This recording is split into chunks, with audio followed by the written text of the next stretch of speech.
ईश्वरः गुरुः साक्षात् परब्रह्म तस्मै श्री गुरवे अखण्डमण्डलाकारं व्याप्तं येन चराचरं तत्पदं दर्शितं येन तस्मै श्री गुरवे नमः। माता रामो मत्पिता रामचन्द्रः स्वामी रामो मत्सखा रामचन्द्रः सर्वस्वं मे श्रीरामचन्द्रो दयालुः नान्यं जाने नैव जाने न जाने अतुलित बलधामं हेमशैलाभदेहम्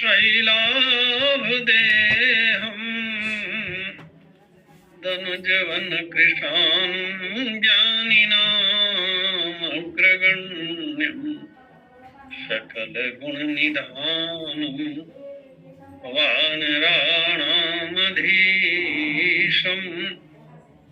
रघुपति प्रिय भक्तं वातजातं नमामि। प्रेम से बोलिए भक्तवत्सल भगवान की जय। परमादानी परम विद्वान सभी के संचालक श्री पटेल जी, भगवत कथा रस रसिक रसज्ञ श्रोता वृंद, श्रद्धामयी देवियों, आइए हम पुनः एक बार वहीं चलते हैं जहां लंका के युद्ध क्षेत्र में भगवान श्री राघवेंद्र सरकार अपने मित्र विभीषण को धर्म का उपदेश करते हैं। परसों हम लोगों के बीच में एक बात आई थी कि रावण के लिए गोस्वामी जी ने रथी शब्द का प्रयोग किया और राम जी को व्यर्थ बताया। तो इसके पीछे रहस्य क्या है, प्रयोजन क्या है? मुझे ये चर्चा पहले दिन करनी चाहिए थी, लेकिन दिमाग से निकल गया। जो निकल गया निकल गया। आज इस बात को ले लेते हैं। कल पटेल साहब नहीं थे, हमारे ग्रुप से नहीं जुड़ पाए और थोड़ी देर के लिए वो व्यस्त भी थे एक कार्यक्रम में, इसलिए भी मैंने इस संग को छोड़ दिया था। आज वो है, तो हम सबसे पहले इसी विषय को ले लेते हैं। गोस्वामी जी रावण के लिए रथी शब्द का प्रयोग करते हैं और राम जी को विरथ बताते हैं। इसके दो अर्थ हैं। सामान्य अर्थ तो बहुत स्पष्ट है कि रावण रथ पर सवार है, रथ पर बैठा हुआ है, इसलिए वो रथी है, और राम जी के पास रथ नहीं है, इसलिए वे विरथ है। विगतः रथा यस्य, रथ जिसके पास नहीं है। लेकिन इसका एक आध्यात्मिक अर्थ भी है जो बड़े काम का है हमारे यहाँ। रावण रथी है, इसीलिए रावण अधर्मी है। हमारे शास्त्र ऐसा कहते हैं, मनुष्य का सबसे बड़ा पाप है अथवा पाप कराने वाला है उसका अहंकार। रावण अहंकारी है, मेरे पास रथ है ऐसा रावण को लगता है। रथ तो राम जी के पास भी है, राम जी को ऐसा नहीं लगता। राम जी के पास रथ कहाँ है? राम जी कहते हैं विभीषण से, जय जय होय सो चंदन आना।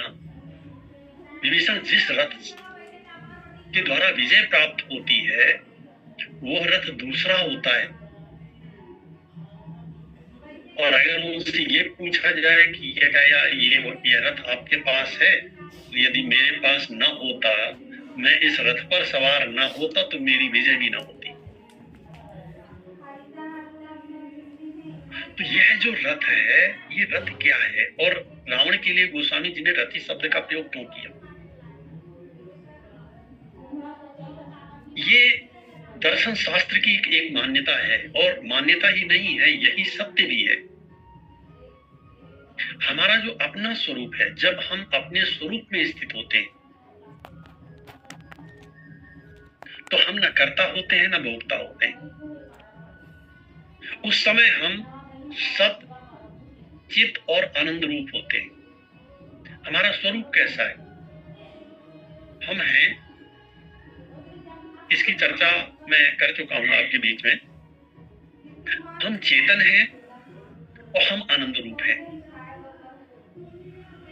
इसके अतिरिक्त संसार की कोई किसी वस्तु से और किसी व्यक्ति से हमारा कोई लेना देना नहीं है। यहां तक कि देश और काल से भी हमारा कोई लेना देना नहीं है। अजी ये तो छोड़िए, कर्म से भी हमारा कोई लेना देना नहीं है, क्योंकि कर्म का फल भोग, अब थोड़ा सा ध्यान से सुनिएगा नहीं तो स्लिप कर जाएगा। कर्म का फल भोग उसी व्यक्ति को मिलता है जो अज्ञानी होता है। ज्ञानी को कर्म का फल नहीं मिलता है, क्योंकि कर्म से उसका कोई लेना देना नहीं है। कैसे? जैसे, क्यों नहीं लेना देना है? क्योंकि वह अति सूक्ष्म है। जैसे आकाश में आप कितना भी धूल उड़ाइए तो आकाश गंदा नहीं होता। आप रंग फेंकिए तो आकाश रंगीन नहीं होता। वहां तलवार चलाइए तो आकाश कटता नहीं है। सामान्य रूप से अगर किसी से ऐसा कहा जाए कि भाई ये सारे काम आप उस व्यक्ति के साथ करिए, लेकिन वो होता ही नहीं है वैसा, तो विश्वास नहीं होता कि ऐसा कैसे हो सकता है। लेकिन दृष्टांत है हमारे सामने आकाश का। भगवत गीता में यही दृष्टांत दिया गया है। आत्मा कैसा है? बोले आकाशवत सर्वगतम सुसूक्ष्म।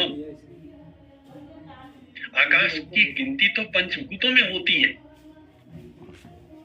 फिर भी हमें आकाश सूक्ष्म लगता है। क्यों? क्योंकि आकाश दिखाई नहीं देता। इस आकाश से सूक्ष्म है तन्मात्राएं, उनसे सूक्ष्म है महातत्व, उससे सूक्ष्म है प्रकृति, और प्रकृति से सूक्ष्म है परमात्मा या हमारा आत्मा। क्योंकि आत्मा में, हमारे आत्म तत्व में वह जैसा है उस रूप में, और परमात्मा में रंच मात्र भेद नहीं है। भगवान शंकराचार्य कहते हैं जीवो ब्रह्मैव। हमने मान रखा है ये मेरा है, ये मेरा है, ये मेरा है।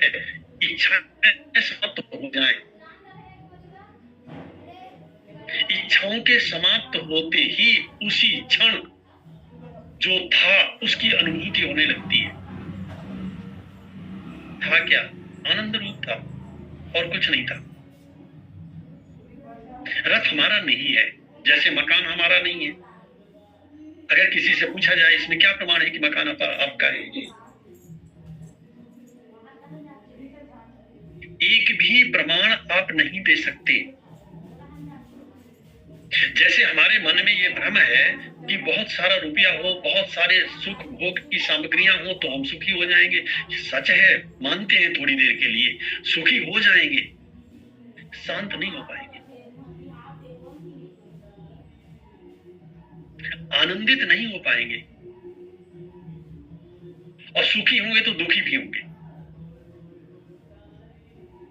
तो ये घाटे का सौदा है कि लाभ का सौदा है? कौन बुद्धिमान ऐसे सौदे को करता है? इसीलिए हमारे यहाँ की एक परंपरा है, जो चक्रवर्ती सम्राट होते थे वो भी अपना राजपाट छोड़ करके चतुर्थ अवस्था में, जीवन की चतुर्थ अवस्था में वनवासी हो जाते थे। फिर लौट करके वो कभी बात नहीं करते थे, कभी चर्चा नहीं करते थे मैं कौन था। लौटकर कभी अपने घर आते नहीं थे। क्यों? क्योंकि इसका अभ्यास वे बचपन से करते थे। उन्हें गुरुकुल में यही पढ़ाया जाता था। शिक्षा अध्यात्म प्रधान होती थी। और उस समय एक राजा का राजकुमार भी सामान्य लोगों के साथ गुरुगृह में जाकर के शिक्षा प्राप्त करता था, जीवन की वास्तविकता से, अध्यात्म से परिचित होता था। रावण को शब्दों का ज्ञान तो है, रावण विद्वान है, उसे वास्तविकता का बोध नहीं है। ऐसा ज्ञान किसी काम का नहीं होता जो ज्ञान केवल बुद्धि तक जाए, वो अहंकार पैदा करता है। बुद्धि में अटक जाने वाला ज्ञान अहंकारी बना देता है, क्योंकि ज्ञान भी बुद्धि में रहता है और अहंकार भी बुद्धि में रहता है। वो सच्चा ज्ञान नहीं होता है, असली ज्ञान नहीं होता है, वो नकली ज्ञान होता है। रावण के पास है, चारों वेद याद है, वेदों पर भाष्य भी लिखा उसने, लेकिन उसका अभ्यास नहीं किया। और अच्छे से अच्छा ज्ञान तब व्यर्थ हो जाता है जब उसका अभ्यास नहीं किया जाता। रावण मानता है संसाधनों से विजय प्राप्त होती है, इसलिए रावण जो भी व्यक्ति उसके पास आता है उसे अपमानित करता है, अंगद को अपमानित करता है। तेरे राम के पास है क्या? जंगल में रहता है, वो पेड़ के नीचे रहता है। कहूं तब सिन के बात बहोरी, अपने दूतों से पूछता है उन तपस्वियों की क्या हाल चाल है। क्यों? क्योंकि सोने की लंका का मालिक है। श्री राम इसी भ्रम को दूर करते हैं। ये जो स्थूल वस्तुएं हैं, जो स्थूल भोग हैं, ये जो कुछ संसार की भोग सामग्रियां हैं, ये सामग्रियां व्यक्ति का कल्याण नहीं करती हैं, उसे छोटा बनाती। सो रावण अहंकारी है, इसलिए गोस्वामी जी लिखते हैं रावण रथी है। वो ऐसा मानता है, मेरे पास रथ है, तेरे पास क्या है? तेरे तो पैर में चप्पल भी नहीं है, मुझसे चला युद्ध करने के लिए। श्री राम कहते हैं स्थूल की तुलना में जो सूक्ष्म होता है, धर्म दिखाई नहीं देता। कोई अगर कहे कि धर्म दिखाओ तो नहीं दिखाया जा सकता। ये धर्म, ज्ञान, वैराग्य, भक्ति, प्रेम, ये अमूर्त भाव हैं और अमूर्त तत्व हैं। इनकी मूर्ति नहीं होती, सो इनका दर्शन भी नहीं होता। दर्शन नहीं होता तो क्या ये नहीं है? जैसे आत्मा का दर्शन नहीं होता, आज तक किसी ने नहीं देखा और आगे भी कभी कोई नहीं देख पाएगा, तो क्या आत्मा नहीं होता है?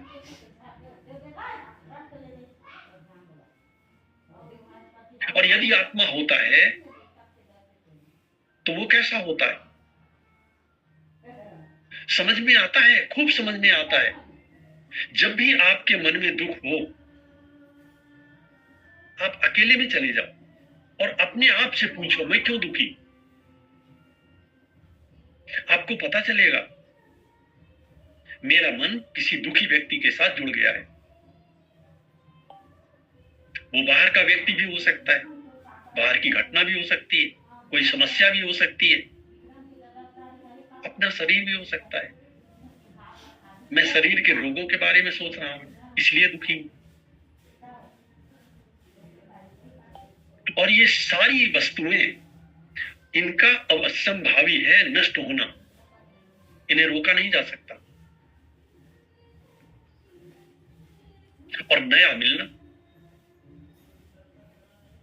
शरीर हमारे रहने के लिए एक बार थोड़ी मिला है। बहुनी में व्यतीतानि जन्मानि तव चार्जुन, न मालूम कितने शरीर हमें इसके पहले मिल चुके हैं और कितने हमें अभी आगे मिलने बाकी हैं। यह जो जन्म और मृत्यु का चक्र है, यह जो दुख भोग का चक्र है, इससे मुक्त होने का एकमात्र उपाय है और सर्वश्रेष्ठ उपाय है अपने स्वरूप को जानना, मैं कौन हूं, और फिर बुद्धि को वहीं स्थिर कर देना। इसके लिए जो अगला उपाय है वो गोस्वामी जी बताते हैं। कल हमने विवेक की चर्चा की, बल विवेक दम परहित घोड़े। आज तीसरा घोड़ा है दम का। दम शब्द का अर्थ होता है इंद्रिय दमन। इंद्रियों को अपने वश में करना।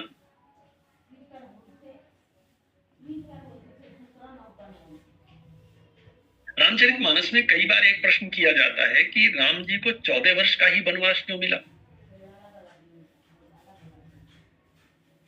उसके और भी कारण हैं।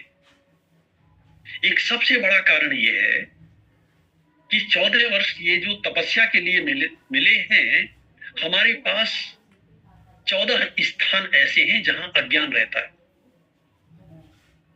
अविद्या रहती है, हमारी मूर्खता रहती है। 5 कर्मेंद्रियां, 5 ज्ञानेंद्रियां, मन, बुद्धि, चित्त और अहंकार,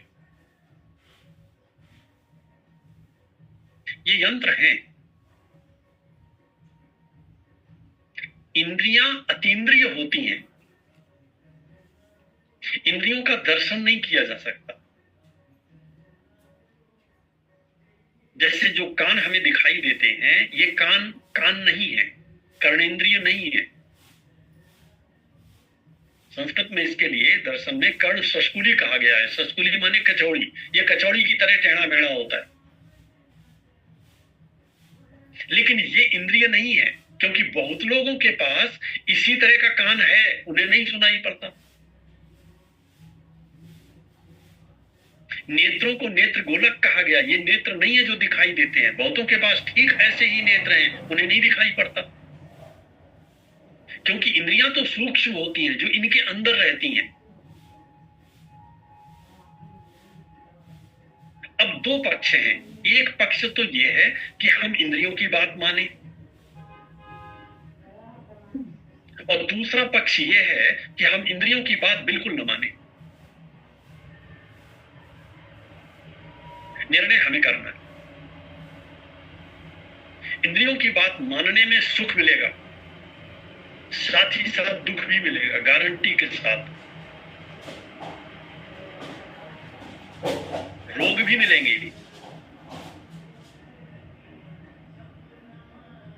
क्योंकि सारे भोग इंद्रियों के द्वारा ही होते हैं।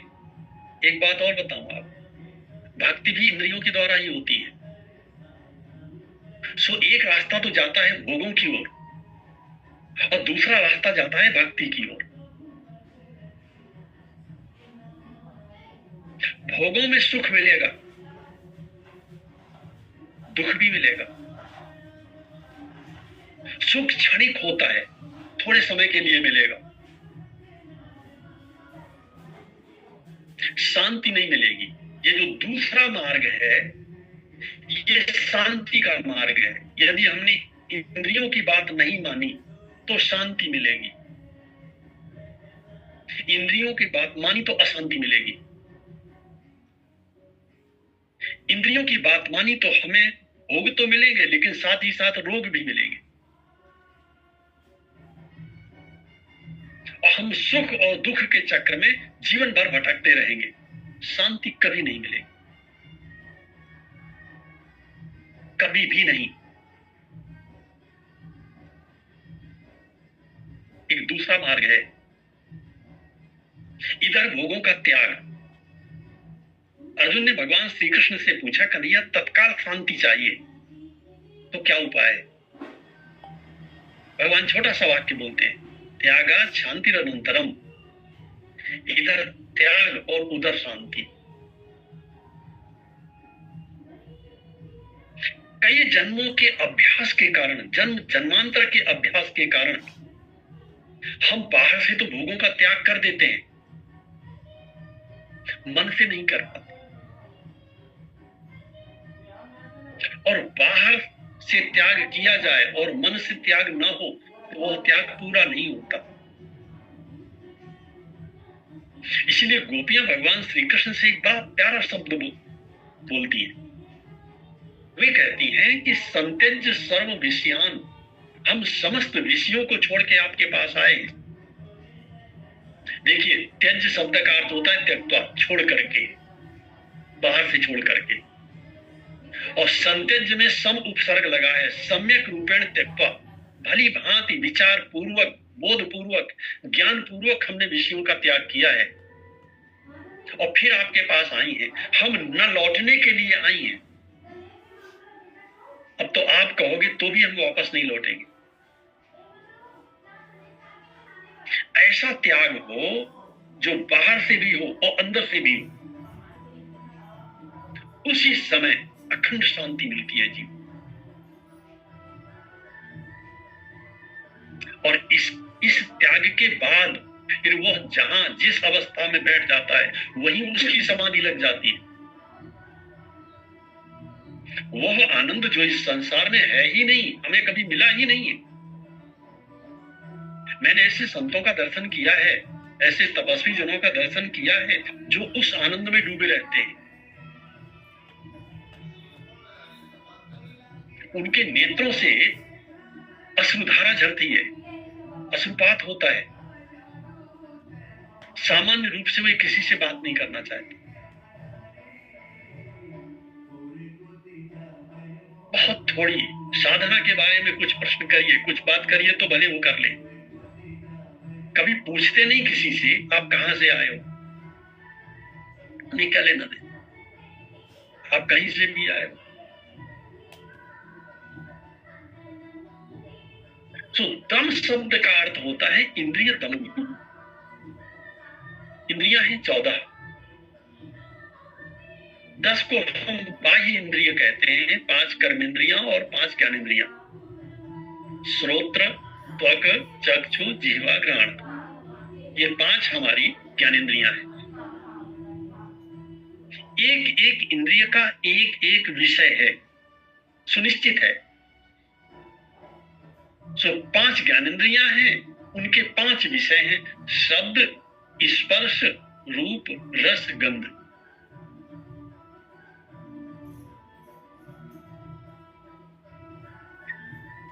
योग शास्त्र की भाषा में इसे प्रत्याहार कहा गया है। प्रत्याहार माने हमारी एक एक इंद्रिय अपने अपने विषय का ग्रहण करती है, अपने अपने विषय तक जाती है। श्रोत्रेंद्रिय शब्द को ग्रहण करती है। हमारा अधिकांश ज्ञान सुनकर के ही होता है, या तो सुन करके या पढ़ करके। इसके बाद हम देख करके ज्ञान प्राप्त करते हैं। तो श्रोतेंद्रिय शब्द तक जाती है, त्वचा इंद्रिय स्पर्श का बोध करती है, नेत्रेंद्रिय रूप का दर्शन करती है, जिह्वा इंद्रिय रस को प्राप्त करती है, और घ्राणेंद्रिय जिसे हम नासिका कहते हैं ये गंध को प्राप्त करती है। गोस्वामी जी महाराज लिखते हैं, एक व्याधि बस नर मरई। किसी को एक रोग हो जाए तो गया, ठीक ठाक हो जाए, कोई भी एक रोग हो जाए तो गया। एक व्याधि बस नर मरई, ये असाध्य बहुव्याधि। ये जो जीव है इसके पास तो बहुत सारी व्याधियां एक साथ हैं, माने 5 इंद्रिय हैं और 5 दिशाओं में खींच रही हैं।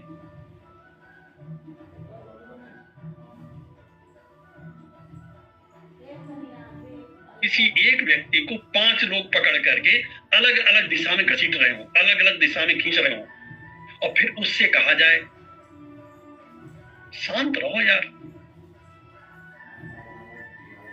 वो क्या कहेगा? वो कहेगा देख नहीं रहे हो मेरी कैसी दुर्गति है। एक व्याधि बस नर मरई, ये असाधि बहुव्याधि पीड़ा ही संतत जीव का। संतत माने निरंतर किसी न किसी इंद्रिय के पीछे, और अगर इन इंद्रियों से कभी मुक्ति मिल भी गई तो मन पीछे पड़ जाता है। भगवत गीता का एक बड़ा प्यारा वाक्य है, छोटा सा, वसे ही यस्येन्द्रियाणि, वसे ही यस्य इंद्रियाणि तस्य प्रज्ञा प्रतिष्ठिता। किस व्यक्ति की बुद्धि स्थिर रहती है? बोले जिसकी इंद्रियां उसके वश में रहती हैं। बन रहा होगा जी, रसोई में कुछ भी बन रहा होगा, मेरे को क्या लेना देना। मैंने मूंग की दाल बनवाई है और अपने लिए सादा 2 रोटी बनवाई। इसके अतिरिक्त मुझे किसी अचार से, किसी वस्तु से कुछ नहीं चाहिए, किसी भी प्रकार की कोई वस्तु नहीं चाहिए इसके अतिरिक्त। ये 2 वस्तुएं मेरे लिए बहुत है। खिचड़ी बहुत है, दलिया बहुत है। ये तो मैं एक इंद्रिय की बात बता रहा हूं, केवल रसना इंद्रिय की। और ये बात इसलिए कह रहा हूं क्योंकि एक सिद्धांत और है कि जितम सर्वम जिते रसी। जिसने रसना इंद्रिय को जीत लिया उसने सारे संसार को जीत लिया। जानते हैं हमें अधिकांश रोग क्यों होते हैं? इसी इंद्रिय के कारण, केवल जिह्वा इंद्रिय के कारण।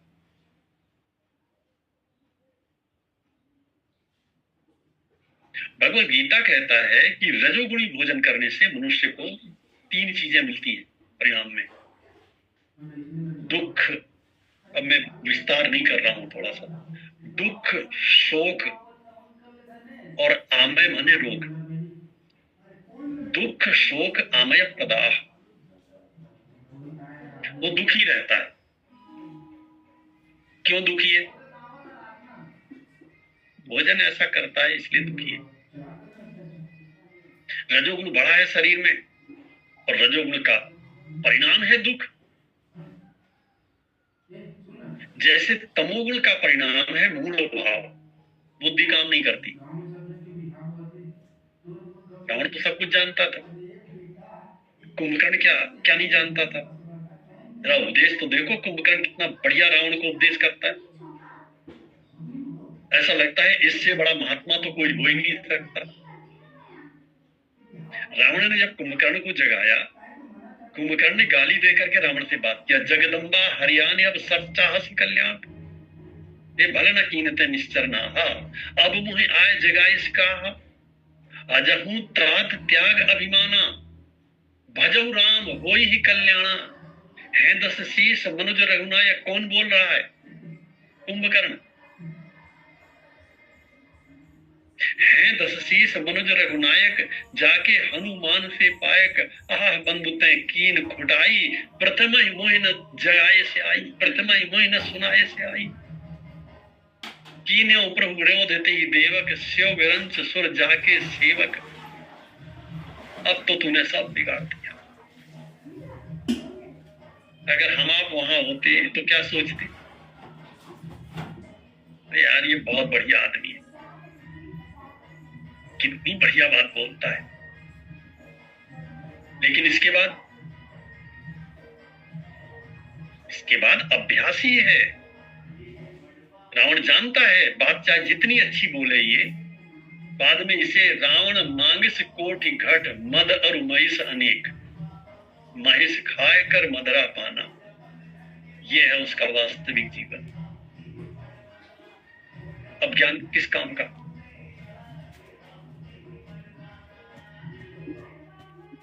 शरीर में अगर सतोगुण नहीं बढ़ा है तो वह जो आत्म तत्व है, अब थोड़ा सा ध्यान से सुनिएगा, जिस मनुष्य के शरीर में सतोगुण की वृद्धि होती है, आत्मा का रिफ्लेक्शन उसी बुद्धिवृत्ति पर स्पष्ट रूप से होता है। आत्मा जैसा है, आनंद रूप है वो। सो उस आनंद की अनुभूति उसी व्यक्ति को होती है जो सतोगुणी होता है। इसलिए योगी योग साधना में जब लीन होता है उसे तन का होश नहीं होता, और कितने दिन से बैठा है उसे पता नहीं रहता। क्यों? क्योंकि वो तो आनंद में मग्न है। कबीरदास जी महाराज लिखते हैं, मन मगन भया तो को बोले, हंसा पायु मान सरोवर, ताल तलैया को डोले। अब बाहर निकलने की जरूरत ही क्या है जब परम आनंद अंदर ही मिल रहा है। क्यों? क्योंकि उसके आत्मा का रिफ्लेक्शन उसकी बुद्धि वृत्ति पर जैसा आत्मा है वैसा ही पड़ रहा है। मन निर्मल हो गया है, शांत हो गया है। हमारा मन बिल्कुल दर्पण के जैसा है। दर्पण में दो विशेषताएं होनी चाहिए, एक तो वो साफ हो और दूसरा हिल ना रहा हो, स्थिर हो। पहले तो दर्पण गंदा हो और दूसरे लगातार चंचल हो। अब हमारा रिफ्लेक्शन ऐसे दर्पण के ऊपर पड़ेगा, हमारा प्रतिबिंब ऐसे दर्पण के ऊपर पड़ेगा, और पड़ेगा तो क्या जैसा हम हैं वैसा दिखाई पड़ेंगे।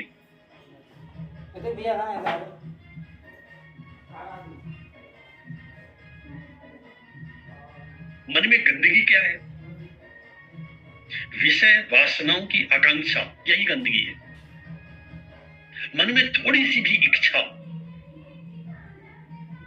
यही गंदगी है। वेदांत कहता है, संसार का वाक्य है, इहा मुक्त फल भोग विराग। यह आनंद किसे मिलता है? बोले जिसे इस लोक के और अमूत्र माने परलोक के भोगों से वैराग्य होता है। वेदों में जो स्वर्ग का वर्णन किया गया है, वहां पर बड़ा सुंदर वर्णन किया गया है। ऐसा दिव्य शरीर मिलता है जिसमें कोई रोग नहीं होता, बुढ़ापा नहीं आता, भोगों को भोगने की असीमित क्षमता होती है। व्यक्ति को ऐसा लगता है क्या बढ़िया जीवन है यार, स्वर्ग चाहिए। फिर तो पुण्य करो, सत्कर्म करो। बोले मिल जाएगा स्वर्ग, लेकिन लौट करके फिर यहीं आओगे। इस संसार के भोगों से तो वैराग्य होना ही चाहिए, स्वर्ग के भोगों से भी वैराग्य होना चाहिए। इसका आरंभ कहां से होता है? इंद्रिय दमन से। सो 5 कर्मेंद्रियां और 5 ज्ञानेंद्रियां, मन, बुद्धि, चित्त और अहंकार। बुद्धि शास्त्र की अनुसारी हो, शास्त्र जिस मार्ग का की चर्चा करता है उसी मार्ग पर चलने का उसने निर्णय लिया हो। मन भी बुद्धि का अनुगामी हो। हमारा मन इंद्रियों का अनुगामी, इंद्रियों के पीछे पीछे भागता है, और बुद्धि मन के पीछे भागती है। ठीक उल्टा है। बुद्धि शास्त्र के पीछे चले,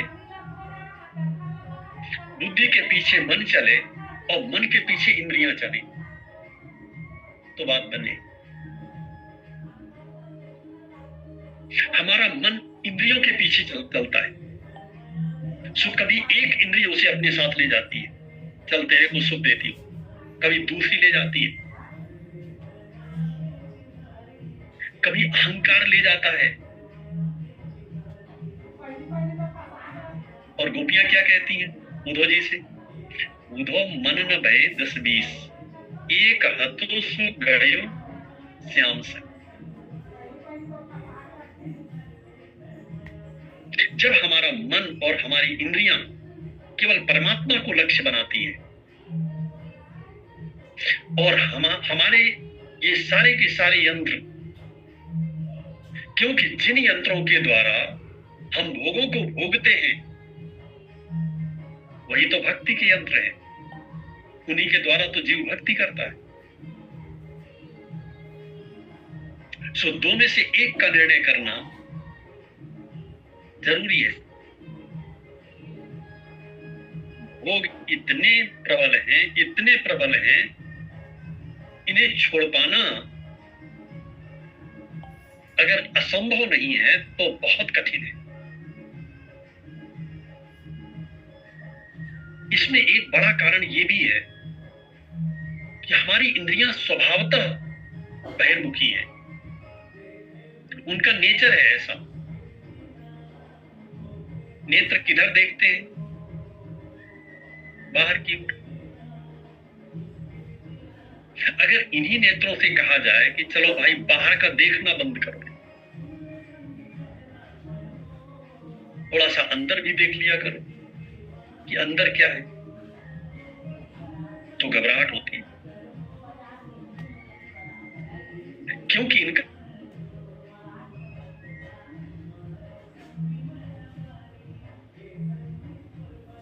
इनका नेचर है, इनका स्वभाव है, इनको पूर्वक, दृढ़ निश्चय पूर्वक, और कैसी निष्ठा होगी इसके लिए। मुझे गौतम बुद्ध का वो एक श्लोक याद आ रहा है। महात्मा बुद्ध ने निर्णय किया था, इहासने सुस्यतु मे शरीरम, इसी आसन पर बैठे बैठे चाहे मेरा शरीर सूख जाए। तो अगस्थि मांसम, मेरी त्वचा, अस्थियां, हड्डियां और मांस प्रलयम सयातु, गल जाए। अप्राप्य बोधम बहुकल्प दुर्लभम, लेकिन जब तक मुझे वो ज्ञान नहीं मिलेगा जो अनेक जन्मों के अभ्यास के बाद भी नहीं मिलता है बहुत से लोगों को, नैवासनात् काय मनश्चलिष्ये, तब तक मैं न तो इस आसन से मेरा शरीर हिलेगा न मेरा मन चलेगा। लेकिन आप जरा विचार कीजिए, हम बात तो इतनी बड़ी कर रहे हैं, लेकिन आजकल स्थिति तो ऐसी है कि अगर किसी से ये कहा जाए कि आप चाय छोड़ दो, चाय पीना ही छोड़ दो, तो भी लोग कहते हैं ये कैसे हो सकता है, ये कैसे हो पाएगा। पान मसाला खाने वाले से अगर आप कहिए कि पान मसाला छोड़ दो यार, इससे सब तरह के नुकसान ही है, कैंसर होता है, सबसे ज्यादा इसी से होता है, और वो कहता है होता होगा।